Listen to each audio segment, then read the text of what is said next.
नमस्कार दोस्तों, बहुत सारे हमारे मरीज़ कंफ्यूज रहते हैं कि जब उनके पीठ में दर्द हो रहा है तो वो किडनी का दर्द है या नॉर्मल बैक एक है। तो इस वीडियो में हम यही क्लैरिफाई करेंगे कि जो किडनी की बीमारियों में जो दर्द होता है और जो बैक एक होता है, साधारण बैक एक, उसमें क्या अंतर होता है, दोनों के बीच में हम कैसे डिफ्रेंशिएट कर सकते हैं और किस तरह से दोनों का ट्रीटमेंट अलग अलग होता है। तो पहले तो मैं यहाँ बता दूं कि रीढ़ की हड्डी का जो पेन होता है वो सेंटर ऑफ द बैक में होता है ना। तो बीच बैक में अगर आपको पेन हो रहा है तो ज़्यादातर चांस है कि ये नॉर्मल बैक एक है, रीढ़ की हड्डी से रिलेटेड प्रॉब्लम्स की वजह से बैक एक है।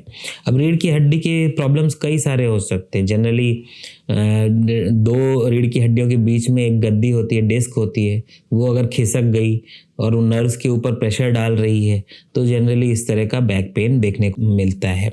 इसके अलावा बहुत सारे वहाँ मसल्स, लिगामेंट्स भी होते हैं जिनके स्प्रेन या स्ट्रेन के वजह से, खिंचाव के वजह से भी हमें बैक एक हो सकता है। या बैक एक लो बैक एक हो सकता है या ऊपर के हिस्से में हो सकता है।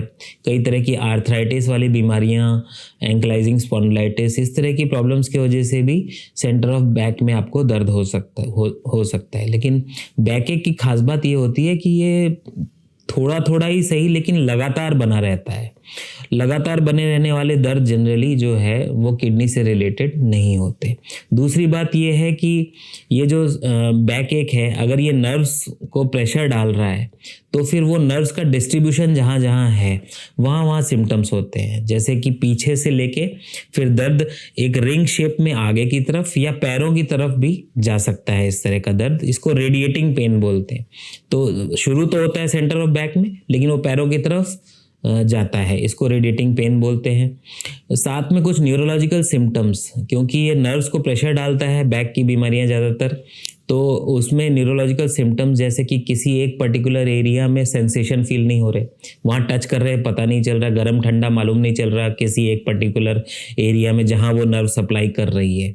इसके अलावा एबनॉर्मल सेंसेशन जैसे झंझनाहट, इलेक्ट्रिक शॉक जैसी सेंसेशन, इस तरह की प्रॉब्लम्स कभी कभी झंझनाहट, ऐसा टिंगलिंग जैसी सेंसेशन जो है कई एरियाज़ में नर्व की जहाँ जहाँ डिस्ट्रीब्यूशन है, जिस एरिया में वो सप्लाई कर रहा है उस जगह पे इस तरह के एबनॉर्मल सेंसेशन हमें देखने को मिल सकते हैं। तो ये था नॉर्मल बैक एक के बारे में, उसके कारणों के बारे में। आइए जानते हैं किडनी के पेन जो है वो किस तरह से प्रेजेंट करता है। तो किडनी का पेन जो है हमारे फ्लैंक एरिया में होता है, वो सेंटर ऑफ बैक में नहीं होता है, वो किसी एक साइड में होता है, या तो राइट होगा या लेफ्ट होगा या दोनों तरफ होगा। तो पार्श्व भाग या फ्लैंक एरिया जो है वो हमारे साइड का हिस्सा है, पेट के बगल का हिस्सा इसको हम कह सकते हैं। और जनरली पीछे से ओरिजिनेट होता है, रीढ़ की हड्डी के जस्ट बगल से, किसी एक साइड से, और आगे की तरफ भी आ सकता है। और यह पेन जनरली एपिसोडिक होता है। एपिसोडिक का मतलब क्या हुआ, यह एपिसोड्स में आता है, मतलब अचानक से आएगा, फिर पूरी तीव्रता में पहुंचेगा, फिर या तो हम कोई दवा ले लेंगे या बिना दवा के भी ये थोड़ा सा कम होने लगता है। और ये पेन जो है वो कोलिकी होता है, यानी कि मरोड़ जैसा पेन होता है हमारे अंदरूनी, एक डीप सी सेंसेशन होती है इसमें। तो ये किडनी का पेन इस तरह का होता है। इसके अलावा जो है किडनी के जो पेन के मरीज होते हैं इनमें साथ साथ कुछ ना कुछ यूरिन सिम्टम्स भी हो सकते हैं। यूरिन के सिम्टम क्या हो सकते हैं, बार बार यूरिन जाने की इच्छा हो सकती है, यूरिन में जलन हो सकती है, पेशाब में खून आ सकता है, बुखार आ सकता है, ठंड देके बुखार आ सकता है। किडनी में अगर इन्फेक्शन हुआ है और उसके वजह से पेन हो रहा है तो ठंडी लग के बुखार भी हो सकती है। तीसरा जो है, अगर कोई स्टोन नली में आके फंसा हुआ है और उसके वजह से किडनी के एरिया में आपको पेन हो रहा है, तो इस पेन होने के साथ साथ आपको नौजिया और वॉमिटिंग, यानी उल्टी, जी मितलाना, उल्टी की इच्छा होना या उल्टी हो जाना, इस तरह के सिम्टम्स भी इसके साथ एसोसिएटेड होते हैं। और ये सारे जो एसोसिएटेड सिम्टम्स हैं ये साधारण बैक एक में या डिस्क प्रोलैप्स में या आर्थराइटिस में, स्पॉन्डिलाइटिस में, इन सब बीमारियों में इस तरह के सिम्टम्स नहीं होते हैं। तो इस प्रकार से आप डिफ्रेंशिएट कर सकते हैं किडनी के पेन में और बैक पेन में। अब एक वर्ड ऑफ कॉशन मैं देना चाहूँगा कि जब इस तरह का पेन लोगों को होता है तो फट से वो जाके पहले केमिस्ट पे जाके पेन किलर खा लेते हैं, बहुत सारे ऐसे पेन किलर जो हैं वो किडनी को डैमेज करते हैं। तो इस लगातार आप बहुत टाइम तक अगर पेन किलर्स इस तरह से ले रहे हो तो आपके किडनी में प्रॉब्लम्स आ सकती हैं।